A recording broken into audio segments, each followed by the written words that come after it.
Top foods you need to avoid to burn more fat. What a load of old shit.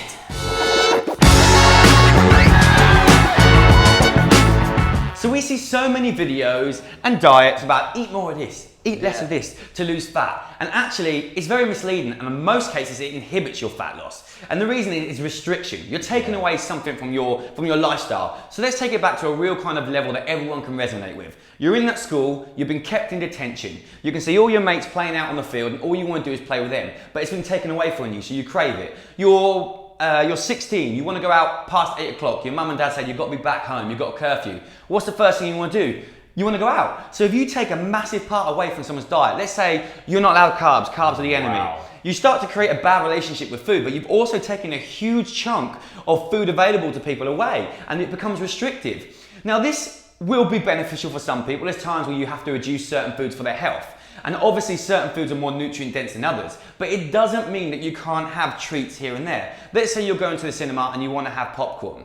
Just be smart about it. Go, okay, I'll have a slightly smaller lunch and breakfast, or I'll track my calories for that day. By doing this, you get to have that reward, or you get to have that food that it's taking away that restriction and that kind of edgy feeling where you just want to grab everything, and you still stay on your calories, so you feel like a massive bonus. Yeah, and when it comes down to food, we always seem to forget the training side of things when we're talking about restriction.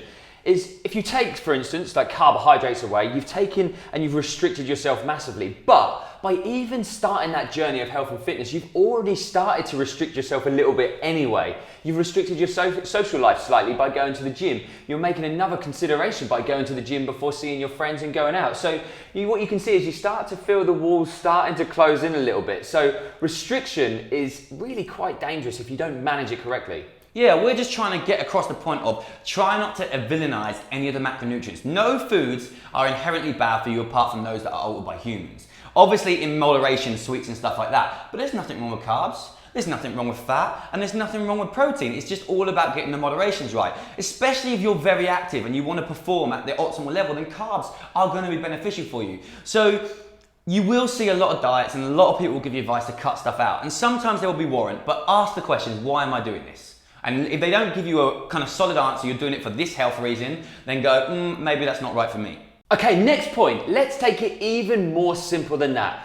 What is the most important thing when it comes to burning fat or building muscle? Ultimately, calories in versus calories out. That is the key to start with before we get in really deep. So if we said to you, yes, 70 to 80% of your choices of calories want to be nutrient dense, single ingredient foods, amazing. We're always going to suggest that over everything to be optimally healthy. But in order to be optimally healthy as well, our opinion is that little 20% has to be looked after upstairs. So little treats, a little snack here and there, a little Kit Kat. Is it really, unless you're doing it every single day, is it really going to ruin the ultimate end goal? No, and it's going to keep you sane.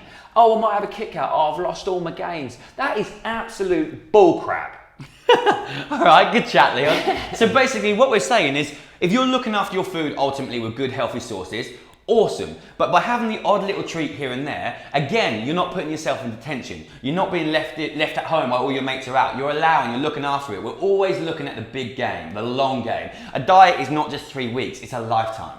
Oh, that was beautiful. Yeah, poetic? That was really poetic. So by having this 80-20 rule, 90-10 rule, you're giving yourself a little bit of leeway. You're looking after your health, you're looking after your mental health as well, and your sustainability on your diet and your overall long-term fat loss. But also, it stops you binging. So it stops you having a weekend where you just trash all your hard work through the week. You eat 10,000 calories in one day, and you're gonna put on fat. But remember, if you just have one big meal here where you're a little bit naughty, it's not going to be the be all and end all. You're not going to gain much fat out of one meal. Let's be honest. And again, it's about the long game. So if you do have times you go, oh shit, I ate a bit much food and it wasn't that good for me. Okay, don't beat yourself up about it. Just make sure you get back on the wagon because again, it's the long term that we're looking at.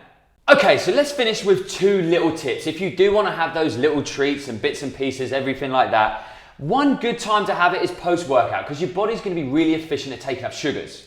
Also, if you're gonna have that meal where you know you're gonna be a big one, you're gonna overeat, save it to the last meal of the day. Because what happens, if you have that big meal, you go to bed. If you have it first thing in the day and you get the taste for it, you can soon find that you've kind of binged on every meal of the day and you kind of shoot yourself in the foot a little bit. Okay, so let's get out of your faces. Remember, 80-20 rule, and remember the 2 last tips. We're going to be back this time next week. Thanks so much. Go out there, eat all those fat loss foods because they're all fat loss foods if you look after the calories.